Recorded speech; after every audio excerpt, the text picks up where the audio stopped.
बात पार्लियामेंट की करेंगे। सदन में क्या हंगामा बरपा है। राष्ट्रीय शिक्षा नीति को लेकर कई दूसरे बड़े मुद्दे और एक बड़ा बयान भी आया है। वो बयान सुनिए, सदन में क्या घमासान रहा है, वो रिपोर्ट देखिए आप।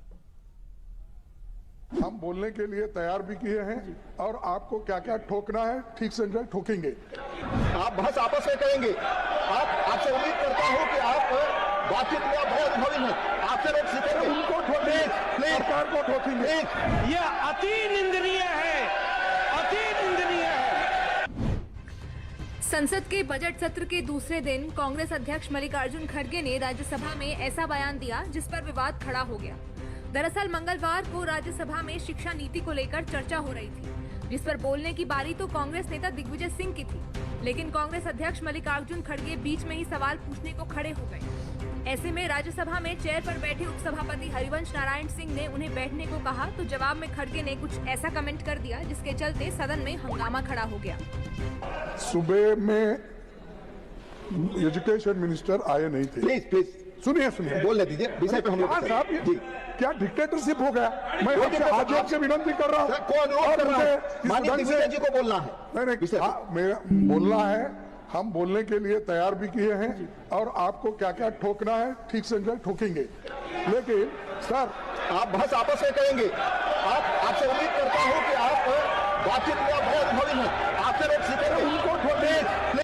मल्लिकार्जुन खड़गे के विवादित बयान पर सदन में हंगामा शुरू हो गया। खुद उपसभापति हरिवंश नारायण सिंह ने मल्लिकार्जुन खड़गे की उम्र और अनुभव का हवाला देते हुए उनके बयान पर आपत्ति जताई। साथ ही सदन में मौजूद केंद्रीय स्वास्थ्य मंत्री जेपी नड्डा ने खड़गे के बयान को चेयर का अपमान बताते हुए माफी की मांग कर दी। लीडर ऑफ द ऑपोजिशन, जो इतने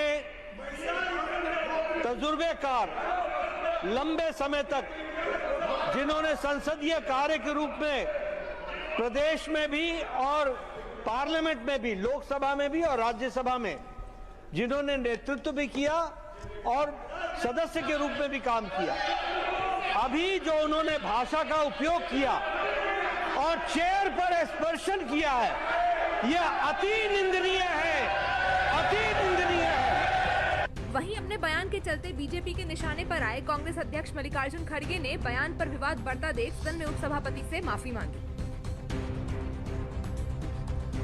मैं माफी चाहता हूं। मैं कभी आपके लिए नहीं बोला। मैं सरकार के पॉलिसी को हम ठोकेंगे ये कहा। माफ करना, अगर आपको मेरे बातों अगर ठोस लगी है तो मैं आपसे माफी मांगता हूं, मैं सरकार से नहीं।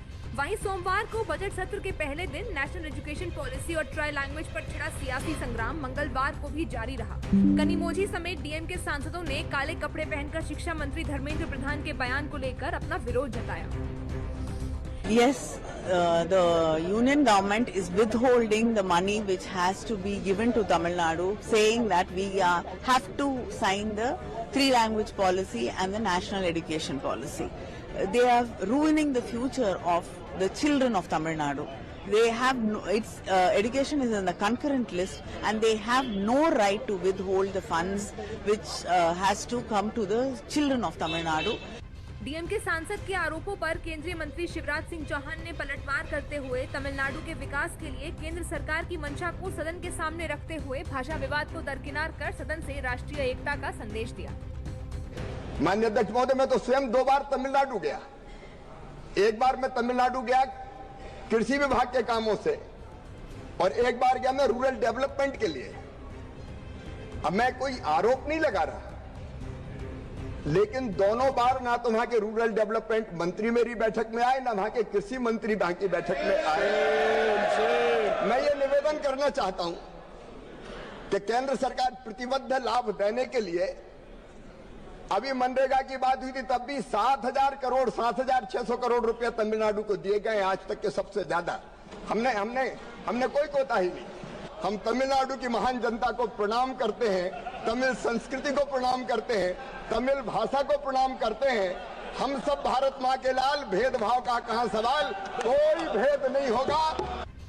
संसद के बजट के सत्र का दूसरा दिन भी हंगामेदार रहा। लोकसभा और राज्यसभा दोनों सदनों में विपक्षी दलों के नेताओं ने अलग अलग मुद्दों को लेकर हंगामा किया। बजट सत्र का दूसरा चरण 4 अप्रैल तक चलेगा। इस दौरान सदन में कई महत्वपूर्ण बिल पेश किए जाने हैं।